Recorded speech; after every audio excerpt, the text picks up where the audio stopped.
नमस्कार, मैं हूं दीपाली राणा। आप देख रहे हैं कल का बाजार और आज का सेशन मार्केट के लिए काफी उथल पुथल भरा सेशन था, जहां पर हमने काफी उठापटक आज के सेशन में देखी। निफ्टी हालांकि एक समय में 11,200 के पार भी निकला था और उसके बाद आज की स्ट्रेंथ को होल्ड नहीं कर पाया, मुनावसुली हावी और इंडेक्स फ्लैट बंद हुआ। वहीं निफ्टी बैंक भी दिन भर की बढ़त थाम नहीं पाया और ऊपरी स्तरों से 400 अंक नीचे बंद हुआ है। हालांकि मिड कैप इंडेक्स 0.5% ऊपर बंद हुआ है। मेटल और ऑटो स्टॉक्स में आज जोरदार तेजी हमने देखी। अगर स्पेसिफिक स्टॉक्स की बात करेंगे तो मेटल्स में स्पेशली हमने देखा 9% तक की तेजी आज के सेशन में बनते हुए दिखी। टॉप मूवर्स भी आप देखेंगे तो हिंडाल्को 9% की तेजी के साथ सबसे ज्यादा बढ़ने वाला स्टॉक रहा। टाटा स्टील दूसरे नंबर पर, जहां पर 7% का उछाल हमने आज के सेशन में देखा। इसके अलावा Eicher Motors, Adani ports, Tata Motors में भी 3.5% से लेकर 5% की मजबूती आज के सेशन में हमने देखी है। वीकनिंग साइड पर अगर आप देखेंगे तो HDFC life, UPL, Wipro, HDFC bank, power grid stocks जहां पर 1 से 1.5% की वीकनेस थी और ये टॉप लूजर्स थे आज निफ्टी के। आज के आंकड़े आपके सामने लेकर आते हैं। संस्थागत निवेशकों की एफआईज डीआईज ने क्या किया है। 60 करोड़ के आसपास की बिकवाली एफआईज की ओर से कैश मार्केट में हुई है और डीआईज ने भी 425 करोड़ की बिकवाली की है। तो आंकड़े काफी सुस्ती भरे हैं संस्थागत निवेशकों की ओर से भी। लेकिन आज के एक्सपर्ट सजदान उत्तेकर हमारे साथ बने हुए हैं ट्रेड बुल से। Sachin, good evening. पहले तो अपना आउटलुक मार्केट्स पर ही दीजिए। कल एक तेजी हमने बनते हुए देखी और आज सुस्ती, काफी उथल पुथल के साथ क्लोजिंग हुई है। कल के लिए क्या इंडिकेशंस मिल रही हैं चार्ट्स को, डेटा को देखते हुए? गुड इवनिंग दीपाली जी, मुझे लग रहा है यहाँ पर जिस तरीके से एक रिबाउंड हुआ है 10,850 के आसपास जो स्विंग बना था और उसके बाद की जो पिछले 2 दिन की चाल है, मुझे लग रहा है एक higher to higher bottom sequence यहाँ पर इंटैक्ट है। एंड जिस तरीके से हम पोजीशन हो रहे हैं एक्सपायरी के लिए, मुझे लग रहा है अराउंड 11,200 के आसपास कहीं जाकर ये एक्सपायरी होनी चाहिए। 11,200 के ऊपर की एक्सपेक्टेशन थोड़ी सी कम लग रही है मुझे, क्योंकि 11,240 के आसपास एक काफ़ी इंपॉर्टेंट बाउंड है। तो कहीं जाकर मुझे लग रहा है एक्सपायरी के लिए एक पॉजिटिव आउटलुक ही होगा।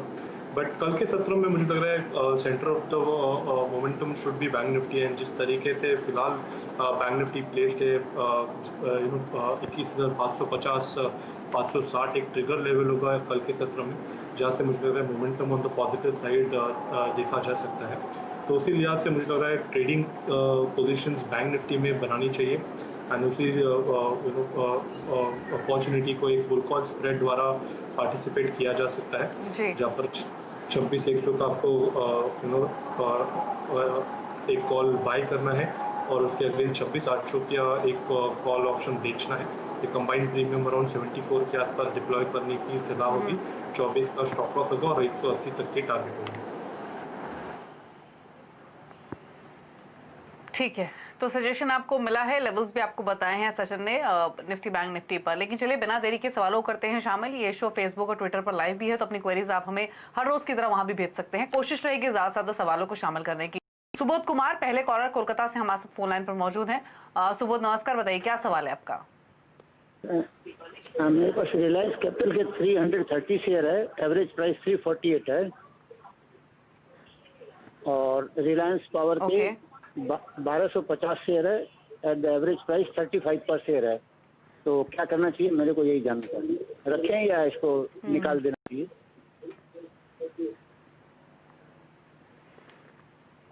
सजदान, बहुत ही टिपिकल क्वेश्चन है कि निकाल देना चाहिए क्या, जब ये मेजॉरिटी ऑफ लॉसेस फेस कर चुके हैं। रिलायंस कैपिटल 348 की बाइंग है, 10 रुपए पर स्टॉक ट्रेड कर रहा है। रिलायंस पावर 35 रुपए की बाइंग है। अब क्या सजेशन होगा इन दोनों स्टॉक्स पर आपका? देखिए, क्लियरली यहाँ पर ये होप पे बैठे हैं। मुझे लग रहा है जिस तरीके से इसके स्ट्रक्चर है और जिस तरीके से परफॉर्मेंस है, ये दोनों स्टॉक्स आपके पोर्टफोलियो में नहीं होनी चाहिए। मुझे लग रहा है एक बहुत बड़ी लॉस ऑफ अपॉर्चुनिटी यहाँ पर उनको फेस करने पड़ रही है। जिस तरीके से अभी भी चार्ट्स या प्राइस एक्शन प्रेजेंटेड है, मुझे लग रहा है यहाँ पर अभी भी एग्जिट ही करनी चाहिए दोनों स्टॉक से पोजीशन। मुझे लग रहा है रिलायंस कैपिटल से जो भी उनकी पोजीशन बन सकती है वो निकाल देनी चाहिए और स्विच करना चाहिए नाम इंडिया जैसे काउंटर में।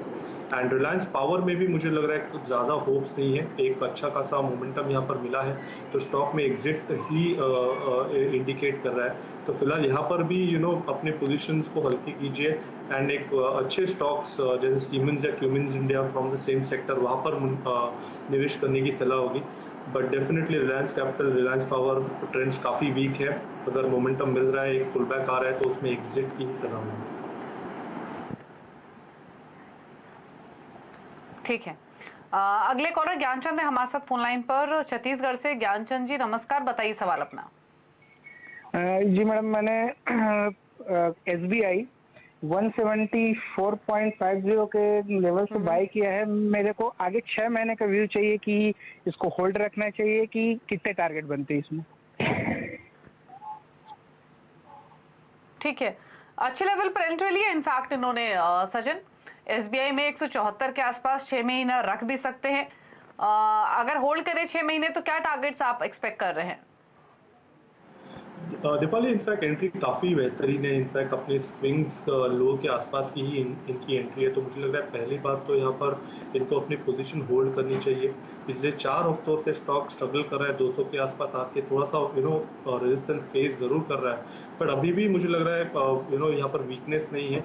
और अगर इनकी 6 महीने तक की होल्डिंग कैपेसिटी है तो मुझे लग रहा है डेफिनेटली इनको अराउंड 245-300 इस पर्टिकुलर टारगेट्स के लिए ये पोजीशन होल्ड करनी चाहिए। स्टॉप लॉस काफ़ी क्लियर है यहाँ पर, जब तक 165 on a weekly closing basis break नहीं होता मुझे लग रहा है तब तक स्टॉक में जो कंसोलिडेशन चल रहा है वो कंसोलिडेशन भी वैलिड होगा, बट यहाँ पर डेफिनेटली वीकनेस नहीं है। मोमेंटम के लिहाज से 200 लेवल काफ़ी इंपॉर्टेंट होगा। अगले कुछ हफ्तों में अगर ये पर्टिकुलर लेवल ब्रेक टारगेट्स काफी जल्दी अचीव होंगे, तो 300 के लक्ष्य के लिए मुझे लग रहा है यहाँ पर पोजीशन बनाए रखनी चाहिए। 165 का लगाना चाहिए उनको स्टॉप लॉस। ठीक है, तो होल्ड करने की सलाह है, स्टॉप लॉस भी आपको रेकमेंड किया गया है। फेसबुक पर सचिन चौहान ने एक सवाल भेजा है, 2 स्टॉक्स हैं। जेके पेपर 94 की बाइंग है, टाटा मोटर्स में 77 की बाइंग है। और जेके पेपर से ज्यादा इंटरेस्टिंग मुझे टाटा मोटर्स लग रहा है सचिन, क्योंकि काफी अच्छे लेवल पे इन्होंने एंट्री की है और होल्ड भी की है अपनी पोजीशन अब तक। क्या सजेशन होगा दोनों स्टॉक्स में? टाटा मोटर्स में थोड़ा सा स्केप्टिकल हूँ, क्योंकि जिस तरीके से यहाँ पर इसकी जो ब्रॉडर स्ट्रक्चर है वो एक डिक्लाइनिंग चैनल सीक्वेंस में ही प्राइस एक्शन हो रही है। जिस तरीके से वापस 110-115 के आसपास स्टॉक प्लेस्ड है, ये उसी चैनल का अपर एंड है, तो मुझे लगता है यहाँ पर थोड़ा सा कॉशियस ज़रूर रहना चाहिए। अगर इनको मुनाफा हो रहा है तो मेरी सलाह होगी यहाँ पर थोड़ा सा मुनाफा बांध देना चाहिए, क्योंकि यहाँ से अगर वापस ब्रेकडाउन आ जाता है जो 98-100 के आसपास के जोन से अगर वो वापस ब्रेच हो जाते हैं तो lower end of the channel काफ़ी दूर है, अराउंड 45-50 के जोन में। तो यहाँ पर डेफिनेटली थोड़ा कॉशियस रहना चाहिए, फ्रेश पोजीशंस बनानी नहीं चाहिए, एंड 115 या 110 ये अच्छा जोन है जहाँ पर मुनाफा बांध देना चाहिए। ठीक है, तो ये सलाह आपको मिली है टाटा मोटर्स पर। आदित्य हैं दिल्ली से हमारे साथ फुल लाइन पर। आदित्य नमस्कार, पूछिए सवाल अपना।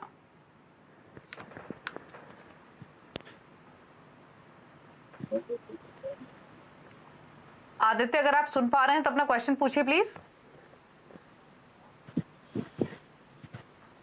चलिए, बातचीत नहीं हो पा रही सचिन इनसे। BEL की डिटेल्स इन्होंने जो शेयर की हमारे साथ, लगभग 101 के प्राइस की इनकी बाइंग है। BEL में 2000 क्वांटिटी है, बताइए सजेशन।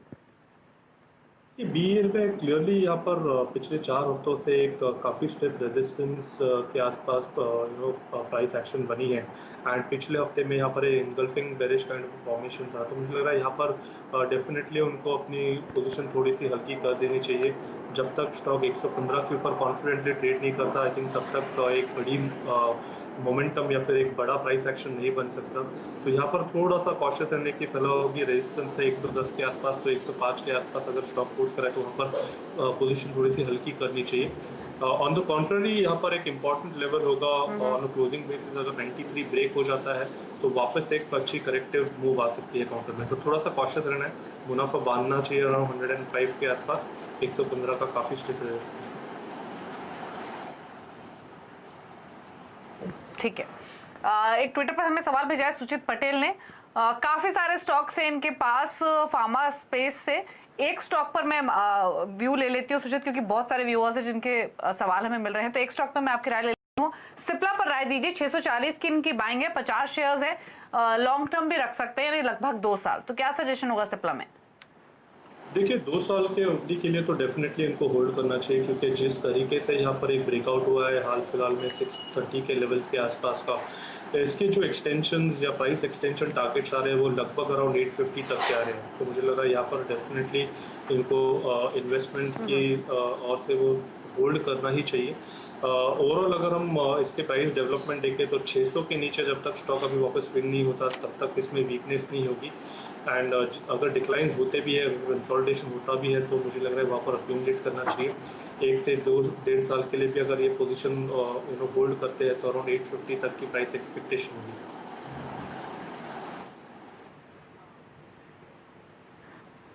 ठीक है, तो यहाँ पर होल्ड करने की ही सलाह है। सिप्ला लॉन्गर टर्म टारगेट्स तो 800 के ऊपर भी हो सकते हैं, तो बने रहिए। एस के अग्रवाल है हमारे साथ फोन लाइन पर लखनऊ से। अग्रवाल साहब नमस्कार, पूछिए क्या सवाल है आपका।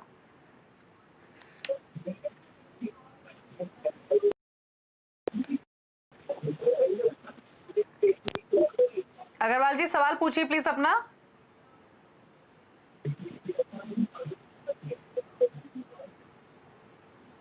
चलिए बाद में बात करेंगे अग्रवाल जी से। इस बीच ट्विटर पर एक सवाल आ रहा है हिमेश का। IRCTC पर ये रिव्यू लेना चाहते हैं। 1455 की इनकी बाइंग है, नुकसान इनको हो रहा है सचिन। और इंटरेस्टिंग ये है कि सिर्फ 2 महीने 3 महीने का समय देना चाहते हैं। तो IRCTC पर व्यू आपका क्या है और क्या इनको समय सीमा अपनी बढ़ानी चाहिए? दीपाली, यहाँ पर ज़्यादा डेटा अवेलेबल नहीं है, बट जिस तरीके से पिछले 4 महीनों की चाल रही है, एक साइडवेज कंसोलिडेशन में ही है स्टॉक, तो मुझे यहाँ पर काफ़ी इंपॉर्टेंट होगा 1300 ये एक पर्टिकुलर लेवल, उसके ऊपर सस्टेन होना काफ़ी इंपॉर्टेंट होगा। तो मुझे लग रहा है जिस तरीके से अभी तक यहाँ पर बाउंस हो रहे हैं, कंसोलिडेशन बैंड में ही रह सकता है स्टॉक। बट क्योंकि इनका टाइम फ्रेम भी काफ़ी छोटा है, तो मुझे लग रहा है यहाँ पर एग्जिट की सलाह होगी, क्योंकि 1300 अगर टूट जाता है तो वापस एक बड़ा स्विंग बनने की प्रॉपर्टी ज़्यादा है। तो यहाँ पर मुझे लग रहा है मुनाफा उनको बांध देना चाहिए, एग्जिट करनी चाहिए पोजीशन। ठीक है, तो एग्जिट करने की सलाह है अगर आपका सिर्फ महीने 2 महीने का नजरिया है तो। यशवीर है हमारे साथ फोन लाइन पर मुंबई से। यशवीर जी नमस्कार, पूछिए सवाल अपना। Good evening. मेरे पास 250 शेयर्स है डाबर के, जो मैंने 30 जुलाई को लिए थे रिजल्ट के टाइम पे। 494 का बाय है, तो क्या करना चाहिए ma'am with in a time frame of 1 month, 1.5 month? पूछ लेते हैं। इनके भाव के तो ऊपर ट्रेड हो रहा है सचिन। डाबर महीना भर ये रुक सकते हैं, क्या सजेशन होगा?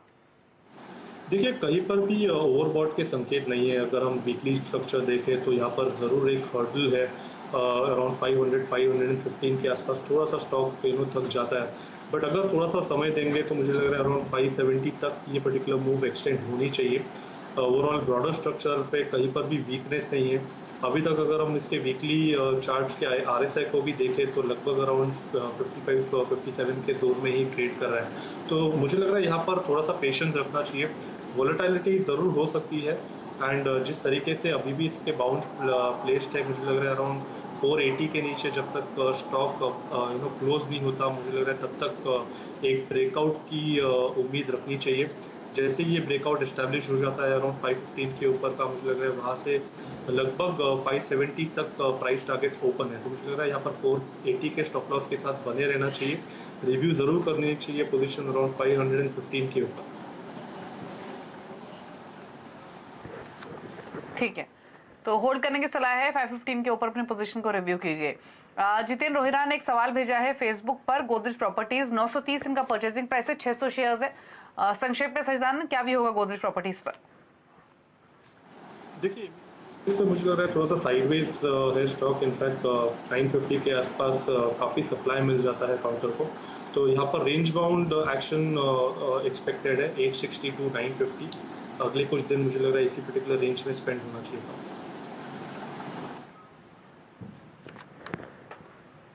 ठीक है, ध्रुमिल शाह ने हमें एक ट्विटर पर सवाल भेजा है। लॉन्ग टर्म इन्वेस्टर है, BEML 100 शेयर्स खरीदे हुए हैं 654 के प्राइस पर। तो लॉन्ग टर्म के हिसाब से सजेशन दीजिए सचिन इनको BEML पर।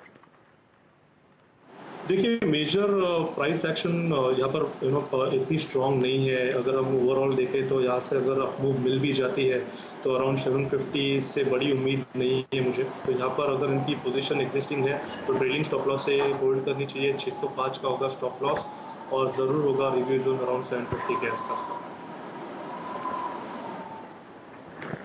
ठीक है, तो 750 के टारगेट्स एक्सपेक्ट किए जा रहे हैं। वहां पर आकर रिव्यू कीजिए अपनी इस पोजीशन को, फिलहाल होल्ड कीजिए। एक ब्रेक के लिए रुक रहे हैं क्विकली। सजदानंद हमारे साथ बने हुए हैं, फेसबुक ट्विटर की क्वेरीज शामिल करेंगे एक छोटे से ब्रेक के बाद।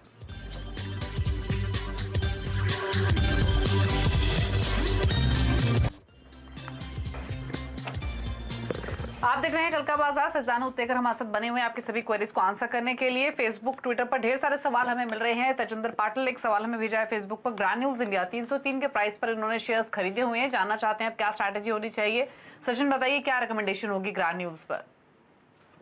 देखिए, ग्रैन्यूल्स में एक काफ़ी अच्छा higher top higher bottom sequence है और कहीं पर मेजर वीकनेस नहीं है, बट अगर इसका हम RSI देखें तो वहाँ पर एक नेगेटिव डाइवर्जेंस ज़रूर शेप हो रहा है। तो जिस तरीके से है, मुझे लग रहा है अराउंड 295 के ट्रेलिंग स्टॉप लॉस के साथ इनको ये पोजीशन मॉनिटर करनी चाहिए। ऑन द हायर साइड अगर ये पर्टिकुलर मोमेंटम एक्सटेंड हो जाता है तो मुझे लग रहा है अराउंड 345 355 के लेवल्स भी आने चाहिए, जिस तरीके से इसके ट्रेंड है एंड जिस तरीके से ये सेक्टर ओवरऑल परफॉर्म कर रहा है। तो मुझे लग रहा है 295 के स्टॉप लॉस के साथ इनको अपनी पोजीशन होल्ड करनी चाहिए। 345 350 के जोन में एक बार रिव्यू करनी चाहिए। आदित्य हमारे साथ फोन लाइन पर प्रदेश से। नमस्कार, बताइए सवाल अपना। और सर मुझे ये जानना है कि मैंने पहले ICICI बैंक का शेयर्स खरीदा था 376 रुपीज में 55 शेयर्स, और फिर वो एक डिक्लाइन हो गया शेयर, तो मैंने फिर 346 में खरीद लिया 100 shares of ICICI bank limited. तो अब मुझे क्या करना चाहिए? ओके, आपका यानी एवरेज बाइंग प्राइस जो है वो 355 के आसपास है, आपके भाव के आसपास ही हो रहा है ये ट्रेड। क्या सजेशन होगा ICICI बैंक में 355 के प्राइस पर? दीपाली, यहाँ पे क्लियरली एक अंडर परफॉर्मर रहा है। जिस तरीके से इसके ब्रेकआउट फेल हो रहे हैं, मुझे लग रहा है थोड़ा सा यहाँ पर ज़रूर कॉशियस रहना चाहिए उन्हें। 340 का एक काफ़ी अहम सपोर्ट लेवल है, अगर इसके नीचे क्लोजिंग हो जाती है तो काफ़ी बड़ी दिक्कत आ सकती है काउंटर में।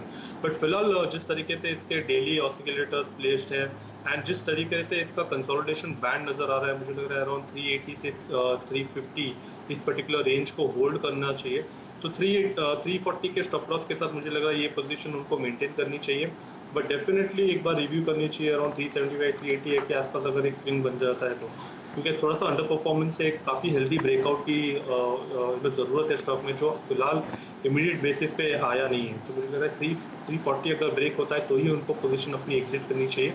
फिलहाल तो होल्ड की ही सलाह होगी। 380 होगा रिव्यू जोन। तो 340 के इंपॉर्टेंट लेवल पर वॉच कीजिए, वो ब्रीच होता है तो शायद आपको एग्जिट करना चाहिए, लेकिन फिलहाल आप होल्ड कर सकते हैं। अजय कुमार ने सवाल भेजा है अदानी ग्रीन्स पर 363 के प्राइस पर 25 शेयर्स इन्होंने खरीदे हुए हैं। तो बताइए सचिन क्या सजेशन होगा अदानी ग्रीन्स पर? देखिए, यहाँ पे काफ़ी थिनली ट्रेडेड काउंटर है एंड जिस तरीके से इसकी मूवमेंट रहती है या फिर circuit to circuit generally movement आती है, तो 320 एक फ्लोर यहाँ पर डेवलप हो रही है। तो मुझे लग रहा है 320 के ही स्टॉप लॉस के साथ इनको अपनी पोजीशन मॉनिटर करनी चाहिए। ऑन द हायर साइड 400 के आसपास का एक स्विंग है, तो अगर ट्रेंड को इवैल्यूएट करना है तो जो इमीडिएट स्विंग हाई है वो ब्रीच होना चाहिए, जो लगभग अराउंड 400 के आसपास है। तो फिलहाल तो कहीं पर डिस्टॉर्शन नहीं है, बट डेफिनेटली 340 इंपॉर्टेंट है। तो ऑन क्लोजिंग बेसिस ये स्टॉक का तुमको मेंटेन करना है। अगर ये ब्रीच हो जाता है तो डेफिनेटली थोड़ी सी पोजीशन हल्की करनी चाहिए, रिव्यू करनी है पोजीशन 400 के ऊपर। ठीक है, तो सजेशन आपको दिया गया है, लेवल्स बताए हैं, वहां पर अपनी पोजीशन को रिव्यू कीजिए। अदानी ग्रीन्स पर ये व्यू है जो कि 342 के आसपास बंद हुआ है, होल्ड करने की सलाह है। शुक्रिया सदानंद इस शो का हिस्सा बनने के लिए, अपनी स्ट्रैटेजीज और साथ ही हमारे व्यूअर्स को उनके सवालों के जवाब देने के लिए। कोई डिस्क्लोजर आपकी ओर से? देखिए, मोस्टली जो हमने स्टॉक्स अभी डिस्कस किए हैं वहाँ पर हमारे क्लाइंट्स की कोई पोजीशन नहीं है, बट एक दो स्टॉक्स है जहाँ पर हाल फिलहाल में हमने कुछ ट्रेड दिए थे, तो मे भी वहाँ पर इमीडिएट बेसिस पे कुछ पोजीशन बनी हो सकती है। ठीक है, शुक्रिया आपका इस शो का हिस्सा बनने के लिए। तो इसी के साथ कल का बाजार में इतना ही। खबरों पर लगातार अपडेट के लिए CNBC आवाज से जुड़े रहिए, ट्विटर, फेसबुक और यूट्यूब के जरिए। नमस्कार।